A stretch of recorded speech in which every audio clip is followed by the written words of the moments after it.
boys and girls. I'm going to read a story to you today, and it's called Summertime in the Big Woods.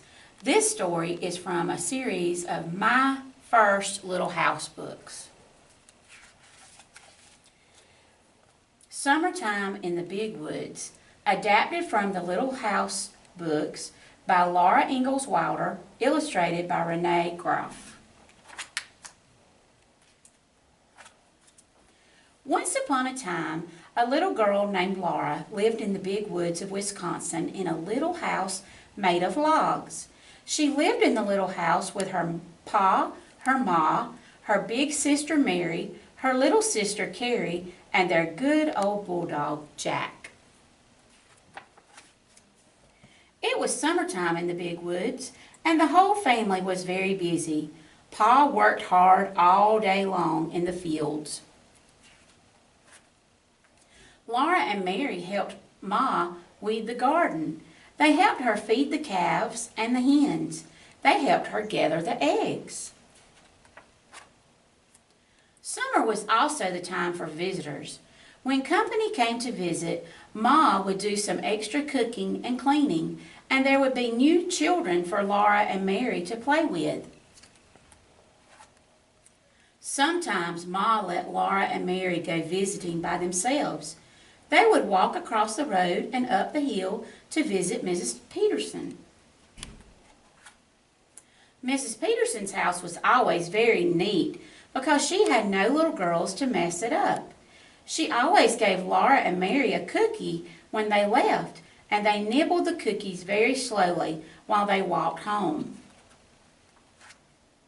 Laura nibbled away exactly half of her cookie, and Mary nibbled away exactly half of her cookie. They saved the other halves to give to baby Carrie when they got home.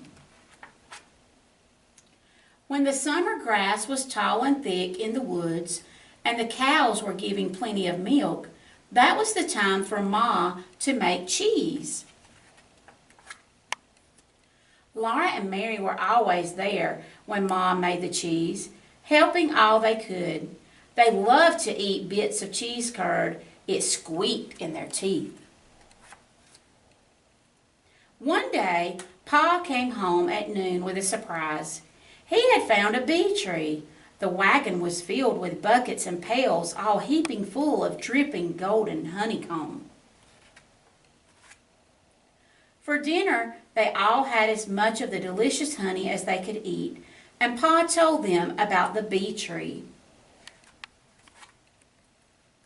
He told them that the whole tree was hollow and filled from top to bottom with honey.